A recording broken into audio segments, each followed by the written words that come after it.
It's now been almost 3 weeks since we have moved on to our new place, and I can't wait to tell you about it. This video might be a little bit longer than usual just because I have so much to catch you up on.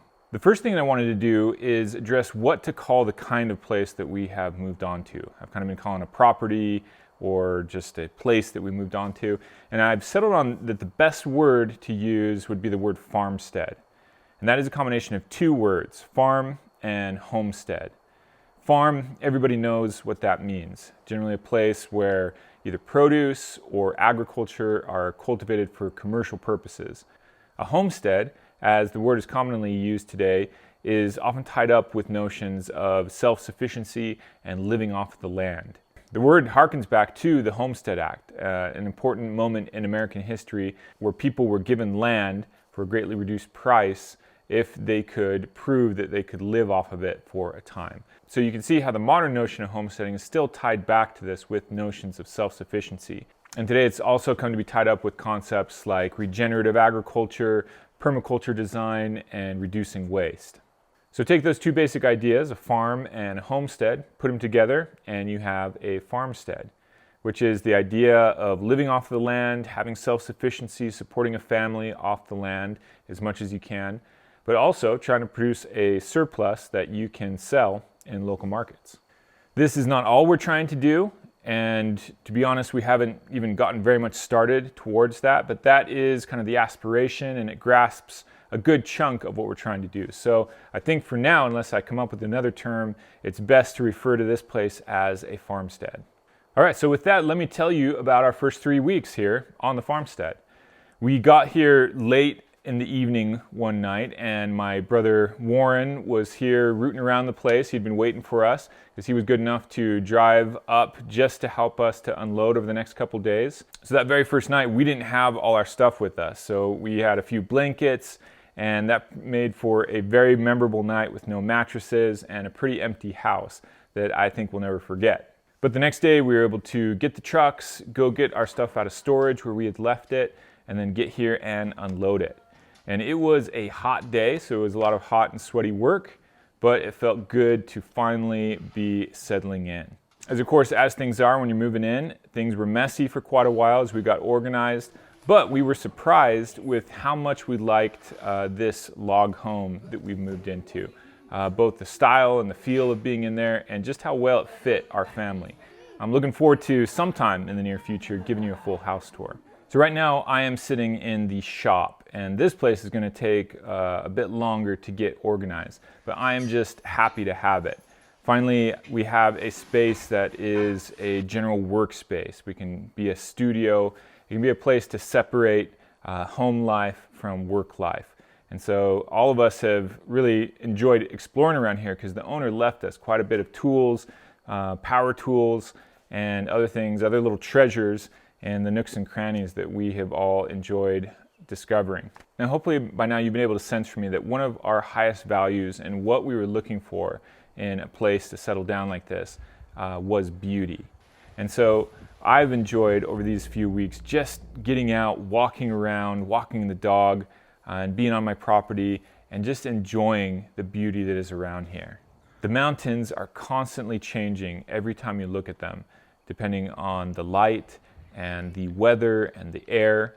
So every time you glance up there, it's like you're seeing a new picture. Thomas and I were able to get up into the mountains for an initial excursion, and these mountains are going to prove to be a good challenge for us. And that's because they don't have too many trails, and what they do have of trails are not very well maintained. And so no matter where you go, there's going to be a fair bit of bushwhacking and route finding and things of that nature. What that does mean is that you don't see many people, which is a plus side as far as I'm concerned, but you do always have to be prepared to see bears because they are up there.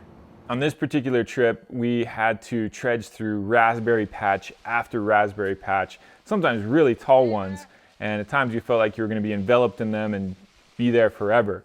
But the consolation after all of it was that those raspberries were literally the best raspberries I've ever tasted in my life. They had that kind of packed flavor quality of like freeze-dried fruit, freeze-dried raspberries if you've ever had that. but with the juiciness that you expect from fresh raspberries. I spent a lot of mornings and evenings just walking around the farmstead with Lyra for her walk, and have had just a strong sense of gratitude that we get the chance to take care of this land. When we were in the process of buying this land, the owner was walking us around it, and even though he owned it for something like 40 years, he said that he'd never quite felt that it was his, that he was just here to take care of it. And that really is how we've felt about it so far as well. A couple of nights after we moved in, we had one of those moments where literally the stars aligned, because there was a meteor shower that night. And as fortune would have it, it was a crystal clear night. There was no moon. And when we turned off all the lights to the house and stepped outside, there is not much light pollution around here. So we stared at this bright, gorgeous Milky Way as every few moments one of these bright meteors would streak across the sky. And it really was just one of those magical moments that just confirmed that why you were doing this, I guess you could say. And it's not always like that, of course. It is fire season here, so we've had plenty of days of big smoky mountains. Sometimes you couldn't even see the mountains. And it has been unusually hot, which we'll get to. It's been one of the bigger challenges so far for us. But I guess that's part of the variety that makes you appreciate the contrasts. As for wildlife, our farmstead is known as a bear corridor. So we've been told to expect to see at different times of year both black bears and grizzly bears. Although we haven't seen any yet, because it's not exactly the right time of year. We're always alert and making sure the kids are taking the right precautions, especially in some of the places where we have a lot of brush and things that you just can't exactly see what is there around you. But so far, I'm the only one that's seen a bear just the other day driving around. So we regularly do have white-tailed deer here around us all the time. And we've especially enjoyed seeing their white floofy tails bobbing left and right as they run away from us. And I'm sure Lyra, with her floofy tail, feels some sort of kinship with them as well. The other day, a feral cat showed up and adopted us. At first, we didn't really want her around because we're bringing two other cats that we have still left at home. And so we were going to chase her away the next day. But then in the morning, she had brought us 4 dead mice as a gift. And that is actually quite useful to us. And so we said she can stay. And it turns out she is actually a sweet cat, very nice with people, and very beautiful as well. So we named her Mirai, and I guess she's hopefully going to stick around. We have bats that fly around at night, and we can see them eating bugs, which is a good thing. But then sometimes during the day, we'll see them in little cracks here and there around the house, which we would rather they not do. Lyra has taken to hunting and eating voles every time we're out in the pasture, and she is so proud and happy every time she gets one. There's turtles and frogs in the many ponds around here in the area, and we are regularly seeing falcons and hawks up in the trees around us. And there's also a lot of hummingbirds in our garden. The thing we're missing, of course, is more domesticated animals, which we definitely want to get on here as soon as we can, but we have to have the right kind of strategy of where to source them and when to bring them on to the farmstead. So we're hoping to have chickens, cattle, sheep, goats, and maybe even some pasture pigs. And Corinne is really excited about trying to get a milk cow. She would especially like a mini Jersey. But we're still trying to figure out when over the next months or year it will be the best time to bring them on. The kids have just started into school, and the elementary school, the middle school, the high school, they're all connected into kind of one bigger complex. So it's kind of fun dropping 6 kids off all in the same place. And then each grade has maybe 30 to 40 kids. So this is definitely a place where everybody is going to get to know everybody. And we really like that. The 3 oldest kids are doing cross country, and they've been really enjoying that. They had some early morning practices before school, and I was happy to take them, if nothing else, than to see the beautiful sunsets over the mountains that were coming up each morning. In case you're wondering, a lot of people who do homesteading tend to also do homeschooling, because it just kind of goes along with the lifestyle. So you might be wondering why we don't choose that.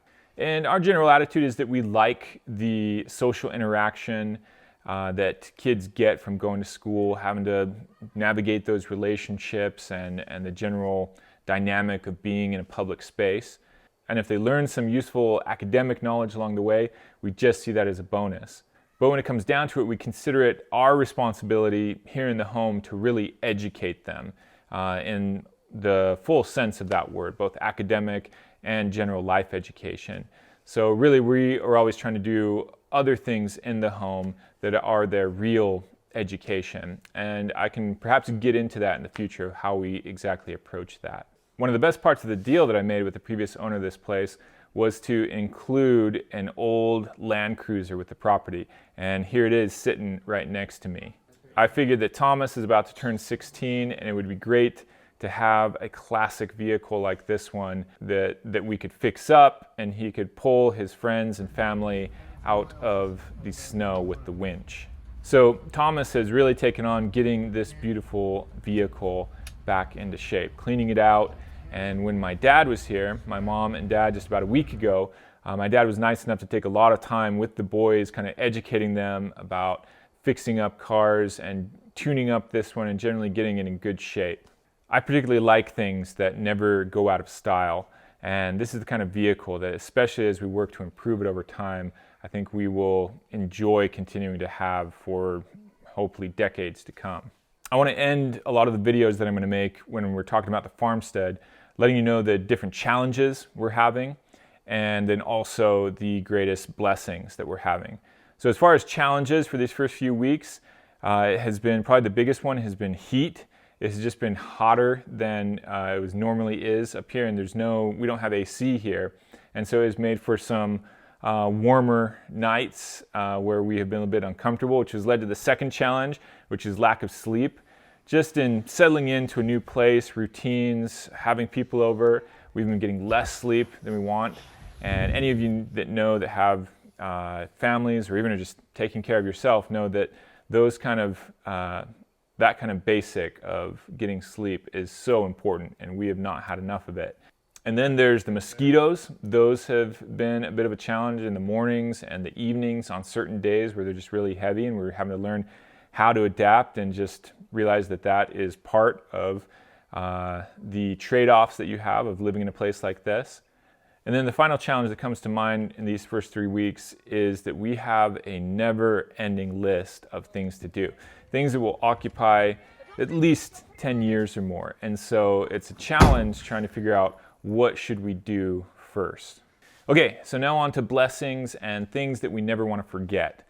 And I say things we never want to forget because in a large sense, making these videos is also a journal for me, for the kids, and for our posterity. Number one on the list is the blessing of seeing my kids in a state of discovery. There's this reward that you get for being a parent that you just don't appreciate quite until you actually are one. And that's that the kids reward you with their very existence, with their very approach to life, and the wonder and awe that they experience as they approach the world without all the categories and the preconceptions that you have. And it's rejuvenating and life-filling. So that goes number one on the list. Another thing we've loved is seeing Robbie jump into solving problems out here. He's been our fix-it man, fixing doors. He's literally led a genocide against a whole host of wasp nests throughout the property, and has just generally jumped in and said, what are the problems around here and how can I fix them? I've loved seeing that. Another one with Robbie is the other night he comes in after having gone off to turn off the sprinklers, and he had taken bear spray with him as a precaution, but he came in coughing and gagging because he had tripped and had sprayed the bear spray onto himself and now was dealing with the consequences. So I can't even say that one without laughing a little, remembering what it was like at that moment. We'll also never forget the first taste of fresh huckleberries that we had. I'll never forget an evening exploring the property with Lyra and Thomas and Robbie when the sky literally caught on fire. We've had fun with having no lock on the bathroom. There was this royal tea party that Corinne organized that was quite the memorable experience. We'll never forget the friendliness of people around here that we've had. It's been overwhelming, just welcome and friendliness from pretty much everyone we meet. And this is such a small place, oftentimes they've already know everything about us by the time we meet them. It was a great blessing to have my parents here just to see the place, and again for my dad to jump in and work on that vehicle with the boys. We enjoyed an excellent burger at a storied burger joint with them on just kind of a nice magical Saturday evening that we'll never forget. It's been a blessing finding little local treasures like this local melon producer that sells at the farmers markets that has the best melons I've ever tasted in varieties that I have never heard of. We'll never forget seeing Lyra learn how to swim in the lake the other day. You can't get away. No, no, no. I'll never forget this big hunk of prime rib that I ordered. I thought I was ordering like half a pound, and I guess I ended up with like a pound and a half or so, which tasted even better shared with the kids for breakfast the next morning. It's also been a big blessing to have people from our church reach out to us and make us feel really welcome in the area. And we've also really enjoyed going to local farmers markets. And those are places where we're meeting people. We're getting to know the people that are doing agriculture the way that we want to do it and starting to build those connections and relationships. And I'll end this list with the very same item that was on the list of challenges. And that is that here there is a never-ending list of things to do. And the reason that's both a challenge and a blessing is because this is exactly what we wanted. We wanted a never-ending list of things to do that were the challenges, the problems that we wanted to engage in life. Entering into this sort of life, this sort of agriculture, growing our own food, being self-sufficient, and all the other things that this is all about are exactly the kind of problems and things to figure out that we really wanted as a family.